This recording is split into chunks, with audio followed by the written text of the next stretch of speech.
Hello, everyone. This is Roxas1359, joined again with... Hello, Japan. This time, Ratchet is dropped into the thick of the action with no weapons. Whoops. Keep your eyes peeled, though. There are weapon crates placed throughout the zone. Meet the bullshit mission. This is not good on a high difficulty. Look, I just got hit with one missile from that ship that I didn't see, 2, and I'm dead. And you're dead. Wow. And I start with no weapons, and the only thing that are nearby are the dual Raptors, the B6 Obliterator, which can't reach it, the Magma Cannon, and right there is the Arbiter. I don't know if this applies if you don't have all of the weapons. So I decided, okay, that side didn't work, so let's go for this side. Oh, Lord. So I actually remember doing this, and on a lower difficulty, it's actually a ton of fun, because you don't die instantly.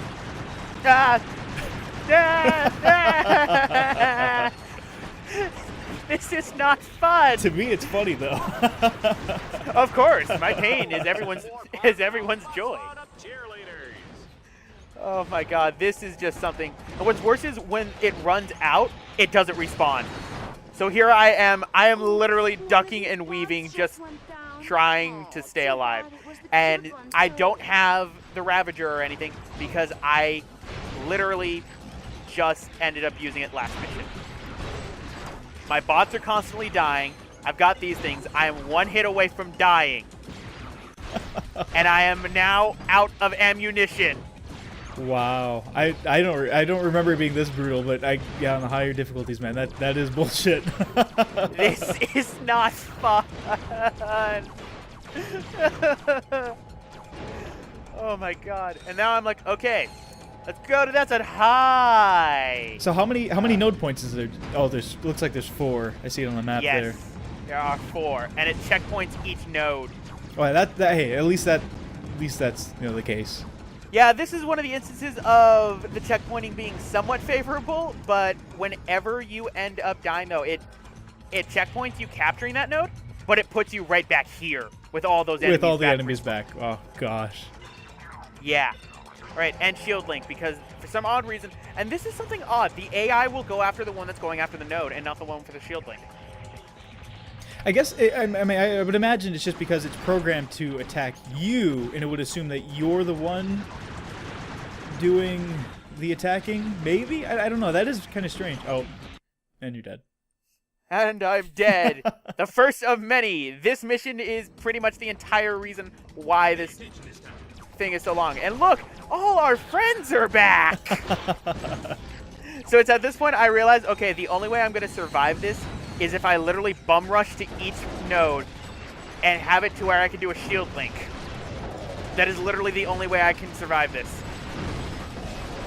Meanwhile, there's lasers and everything firing at me, and they killed both my bots. And now I just got the attention of the ship. All right, please revive, and please shield link. Just capture the node. You give him any lip and he'll feed you a lead sandwich. You better believe that, Juanita. I'd feed a lead sandwich if I had more bullets. There is nothing more tense than seeing you are pretty much one hit from dying. Oh, in a I mission. know. At the very end of the last mission. Oh, don't remind me. Meanwhile, these guys come out of nowhere and I'm going, oh my god, no, I don't need this. Hey, thank God for the napalm, though. That, for me, that was a lifesaver. Oh my god, I got my gun that can kill everything. Die. So it keeps your personal levels from each gun. It's not like it levels a playing field, correct? Yeah. Okay. It keeps all the ones. The one thing I'm curious though is, does this only reflect weapons that you have bought? I don't know if you would remember or not. Or are all the weapons that would be available at this point on the field for you?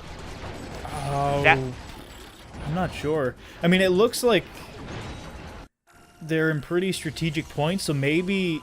Is it randomized? I mean, no, because you picked up the fusion rifle just a minute ago. In the same spot. So, I don't know, I would imagine it's the case where every gun has its spawn location, so if you did have more guns, the gun would spawn in. Possibly. I'll have to actually test. Yeah, because because I'm not sure about that. Because I'm legitimately curious about that, because that would be highly unfair. And I'm dead. Hey, at least you got one more. Yeah, That's I know. That's literally the only way I'm able to beat this mission on this difficulty right now, is I have to crawl to each one. I have to crawl to each one just to survive. Meanwhile, I'm like, ooh, thank you. Mine. Die. Yeah, no, that is interesting, because on either side there, they were both fusion rifles. So I don't know, maybe it is a predetermined, set of weapons. Yeah, because I'm actually not seeing the scorpion flail Yeah, around here. no, I've noticed it's pretty much just the same things. So until I get confirmation from somebody, it'll be fine. But here's another thing about the checkpointing.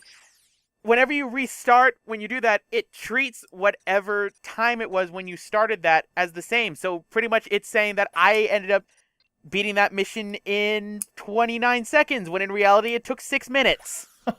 Hey, it's actually kind of cool. And now comes the Landstalker missions. These ones I love. They are a lot of fun. I love the rail shooter. The rail shooter Landstalker missions are fun. Your main goal for this is to get the same point ones. The only one I find that is actually difficult is the one that is on planet Orkson. That's like it's not the jungle, but it's like all green, correct? Like yeah. the gassy and dirty.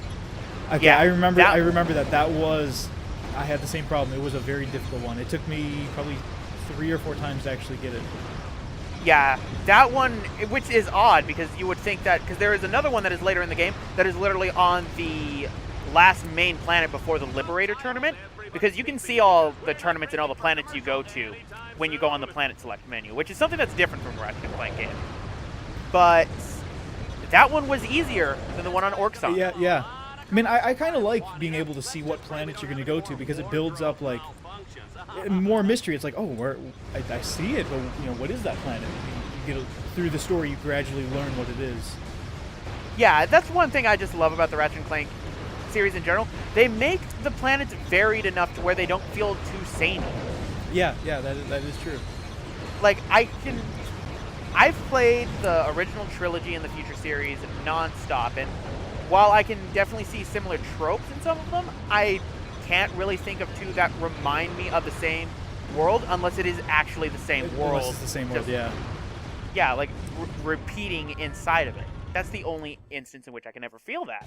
Which I have to compliment Insomniac on that again. More Insomniac praise. Yeah, and then game after game creating new and more varied worlds. And I mean, how many games now have they had? I mean, it's crazy. Okay, we got the original trilogy in this game. They didn't make the spin-offs, so we're not going to count those ones. Okay. Although High Impact Games is made a former Insomniac team.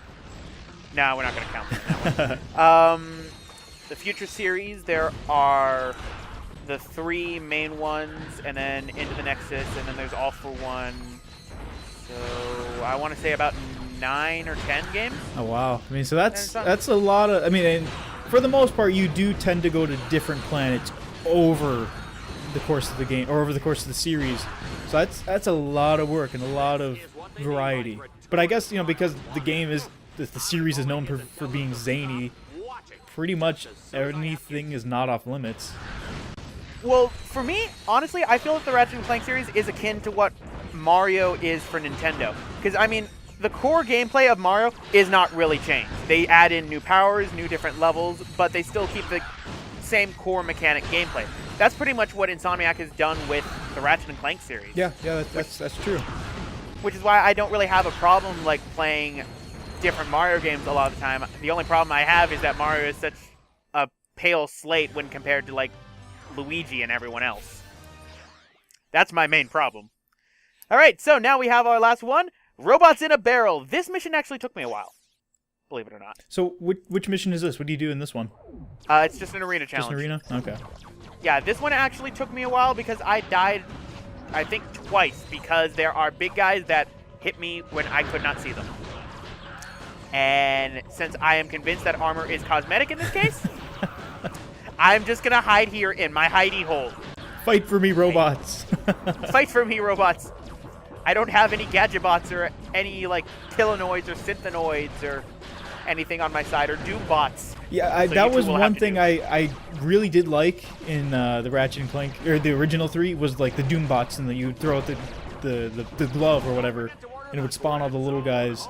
I didn't use it enough, but I really did enjoy the gun. It was pretty nice, or the mine. It was pretty cool. Yeah, it's fun. Honestly, I like Merc and Green as characters for what they are. I especially like Merc because he will comment if you constantly die. One of my favorite ones is, "Hey boss, you read Chaucer?" Which I love because, like, at the time when I'm a kid, I don't know who Chaucer is. As a college student, I know who he is. Yeah. And that's just something I always loved. Older cartoons also used to do that, when they had like the innuendos and everything. Yeah, and that is something I really do enjoy, is going back and watching. You know, maybe not Toy Story is a good example, but going back and looking at Toy Story and be like, oh, nostalgia, and then you hear something, you're like, I get it now. No, I think the most jarring one still, one of them to this day, was probably the Powerpuff Girl one. The broken condom joke. Really? Oh, you've never heard it? No, I've never heard of that. It was when it got the animation bumped from hand-drawn to flash animation, so it was later on in the series. I remember this because I don't care that I'm a guy. Because when you were a guy and you were a kid, you couldn't watch Powerpuff Girls. No, I mean, I didn't used care. to watch it too, so yeah. But the girls ended up bringing a new neighbor over, and she meets Professor Utonium, and Bubbles ends up going how they were created in a lab by an accident, and Professor Utonium's like, oh, now I wouldn't call it an accident. The girl goes up to Utonium and goes, "Don't worry, Professor, my parents said I'm an accident too." And I'm going, oh my god. That's perfect. That's really funny. And there I died. Oh. But yeah, I mean, they don't really have those sort of innuendos. They have them inside of Ratchet and Clank games a lot, though. And actually, they're in the titles. Yeah. Like, I don't... Every single... Because according to Insomniac, in some, like, referential material, every single Ratchet and Clank game during development will have a sexual innuendo as its name. In some way, shape, or form. For example, and then some of them are more blatant, like Up Your Arsenal or Going Commando. Going Commando, yeah, that's the one really blatant one that stands out. Yeah. And even the newest ones too? Yes, I believe that the one I remember is A Crack in Time. During development, its code name was Clock Blockers. So that's something that they... then you got Into the Nexus. And even Quest for Booty, that one... Yeah, Quest for Booty, that one's the more blatant one. They always do that, and then they would always, like... This is the first Ratchet & Clank game that they were a little bit more, not as subtle when it came to the cursing. Like, Ratchet & Clank 3, one of them, like, during Quark's funeral scene, when Clunk is gonna go, "What a load of bullshit," and Ratchet hits him. I like the stopping it for that. I like that more than rather blatantly saying it. Yeah, that I've always liked that too. And here's when I realized, you gotta be kidding me. He's still alive. What the hell? And I realized I hit him up there. Alright, die. Ah! Damn it. 2 shots. Man, it's brutal. 2 shots. That's just... Yes, I know it's getting itchy, Merc. He also told me that if I read Chaucer. I do in college now. Oh, man. And the worst part is, like, in this case, okay, now I gotta restart this whole thing again. Yeah. But overall, I mean, I can't fault the game too much, but sometimes this still feels like a really big difficulty curve spike. And then like you mentioned earlier, then one of the on rails segments towards the end of the game is just far easier. So yeah, a variable difficulty tends to personally bug me. But I'm more like, I get frustrated with difficulty far quicker than most people do, though. And no, in all honesty, I was starting to get frustrated at this point as well in the live commentary, and that's why I need to look up the development for this, because honestly, with how the difficulty curve with it is for this game, I would not be surprised if this was meant to be a later world. It would not surprise me. Because this just seems so much of a difficulty curve, especially because Orxon's also a little bit difficult, but by the time you get to like the Vindicator planets and everything, it's not as bad. And then when you get to Liberator, it's just a breeze. Speaking of Orxon, we're going to be going there soon. But at this point now, I have 86,000 dread points. I have enough to now qualify for the Crusader tournament, like almost twofold. And on Orxon, I will do just one of the missions, and I will actually qualify for the Vindicator tournament already. Wow. And that's not counting the new Dread Zone challenges that end up showing up inside of the Dread Zone station itself. So you're heading back to go do some of those missions right now? No, I ended up doing all of them when... The way I recorded it for this game, whenever I had the tournament, every single new part of the tournament would have that. But we got a cutscene, so... Kids across the galaxy know that wearing the right pajamas can give you superpowers. I'm Gamatron. My eyes shoot laser beams. I'm Reactor. I can eat metal. I'm Battlehawk. I can fly. Oh, I love that part. Sir, we have the latest sales figures. Yeah, what's the bottom line? Nobody is buying the new Ace Hardlight merchandise. In fact, sales are down across the board except for fuzzy Lombax ears. We sell those? Yes, sir. They're an accessory for the Tiny Tots assault weapons kit. Well, you've obviously made some sort of idiotic mistake. Report to B-level for disintegration. Yes, sir. Wait, Sir? on your way there, tell the lab to set up a focus test. Find out why this stuff isn't selling. I'll get right on that, sir. I really appreciate Michael Bell's work as Gleeman Fox. He does a very good job, and he's been in this series for a while already. Who did he play in the past? Just side characters, or? He's Lawrence, actually. Oh, really? Yes, he is the same person who has played Lawrence since his beginning. The first game he was actually in... I don't remember if he was in the first Ratchet & Clank game or not, but he was in Ratchet & Clank 2 as some of the bikers. So, he's been in the series since 2, and he's done Dr. Nefarious's butler, Lawrence, ever since. So, that's one thing that I will always say this. I always can appreciate a voice actor who can do so many different intonations and so many different portrayals on a voice. Oh, yeah. No, I mean, no, without a question. I mean, one of the biggest ones that I will still end up saying is a big Stark is the fact that Andrew Ryan, his voice actor, Armin Shimmerman, is the same one who does Dr. Nefarious for the Ratchet & Clank series. No kidding. I had no idea. Yep. Wow. They both do the same voice actor, and it's just so jarring when you would see it. Yeah, and I guess that's true, because if you watch, I don't know, a good example, I don't even know who it was, but what was it called? The Flapjack, the old Cartoon Network show? Yeah, I remember that show. The captain, he was in something not too long ago, and it was like the same voice, and it's hard to separate voice actors when they do essentially the same voice for two different characters. Well, at least personally, at least for me, it's kind of weird. Yeah. But now we're going to head off to Orxon, so we'll see you guys for that one.